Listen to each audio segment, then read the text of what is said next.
Alright guys, so you're ready for part 2 of graphing of systems of linear inequalities. So what's happening here, guys, is we are graphing 2 of these inequalities at the same time on the same graph. Okay? So let's look at an example that you guys have. So we have y is less than or equal to x minus 1, and y is less than negative x minus 3. So we want to graph that system. The first thing we want to do is make sure that both the lines are in slope-intercept form. So y equals x minus 1 is in slope-intercept form, so we're good. Y equals negative x minus 3 is in slope-intercept form, so we are fine. So I want to choose top one. I'm going to say this is line 1, this is line 2. So line 1, the slope, the equation was y equals x minus 1.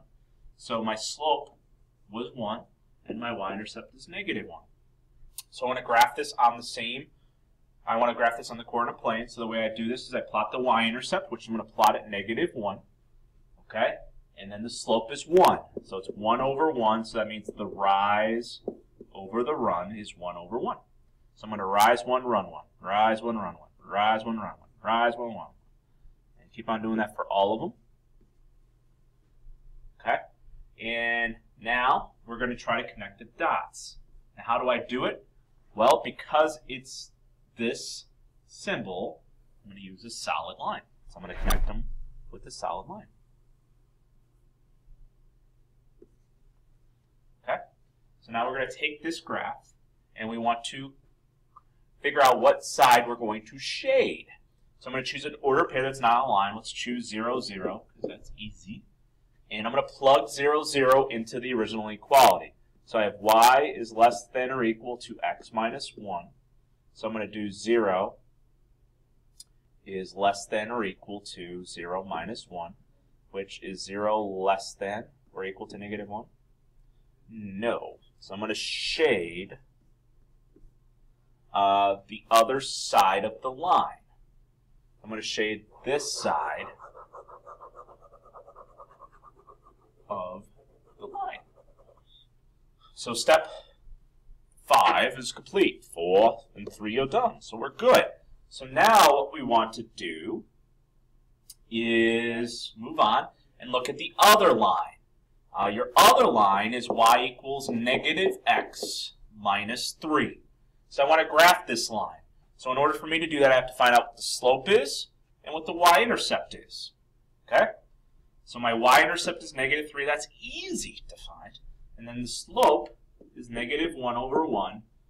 So my rise over run is negative 1 over 1. So my slope is negative 1.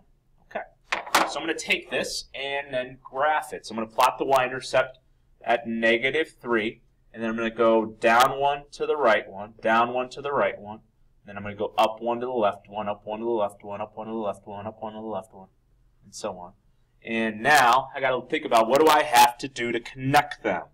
Well, my symbol is this one, so I'm going to use a dashed line to connect the dots.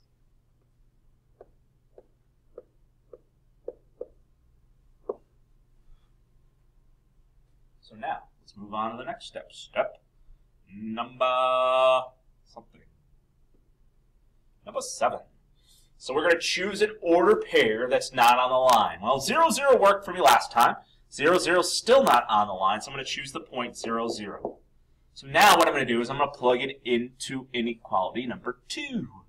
So I'm going to do y is less than negative x minus 3. 0 is less than 0 minus 3, so 0 is less than negative 3.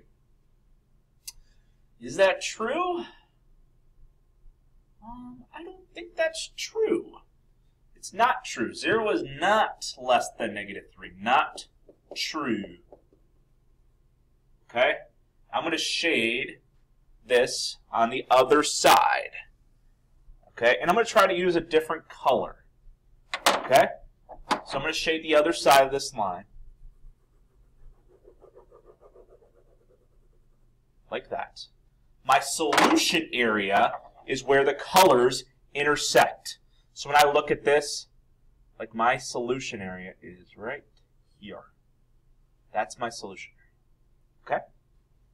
So you guys can pause for a second if you want to, take a breath. Think about what I did. I'm going to go on to the next one. Go over that. So I have x minus y is less than or equal to 1. And then I got x plus 2y is greater than 4. So first step is I want to write both the equations of the line in slope-intercept form. So I'm going to take x minus y equals 1 and write it in intercept form. So I got negative y equals negative x plus 1. I got y equals x minus 1. I'm going to take the other one, x plus 2y equals 4. So I got 2y equals negative x plus 4. Y equals negative 1/2 x plus 2 is the other one. So I'm going to take line 1. This is line 1. This is line 2. Okay? And what I'm going to do is take my line 1, and I want to identify what the slope and what the y-intercept is. So when I look at it, my y-intercept is at negative 1, and then my slope is positive 1. So it's positive 1 over 1. So I'm going to plot the y-intercept, which is at negative 1, and then I'm going to do the slope of 1 over 1. So I'm going to go rise 1, run 1, rise 1, run 1, rise 1, run 1, rise 1, 1, 1, rise 1, 1, 1. Go down to the left. Okay. And then I'm going to connect it, because it's less than or equal to, I'm going to use a solid line.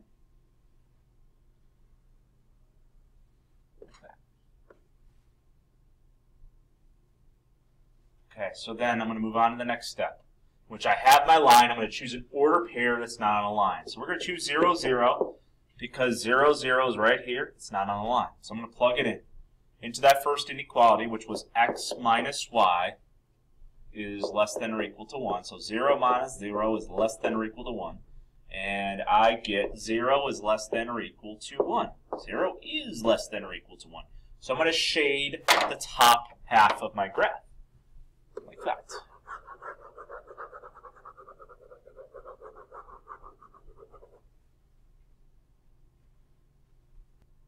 And then what we're going to do is look at line 2. If you guys remember line 2, line 2 was y equals negative 1/2 x plus 2. So my y-intercept is positive 2, and my slope is negative 1/2.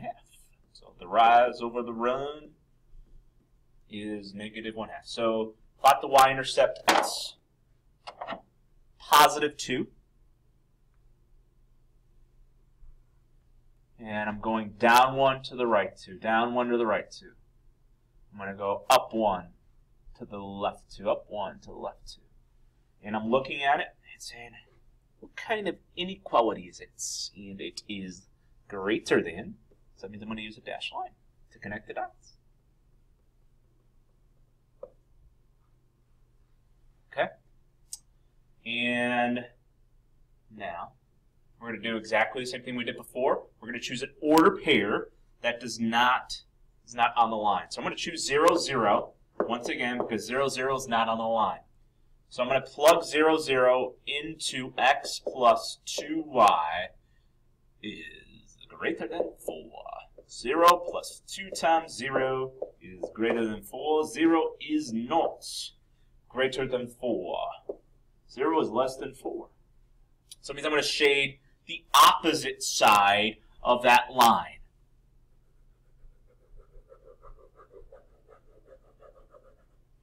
Okay? And where the colors intersect is my solution. Hopefully this helps, guys. Email me if you guys have questions, and I will talk to you guys later. Bye-bye.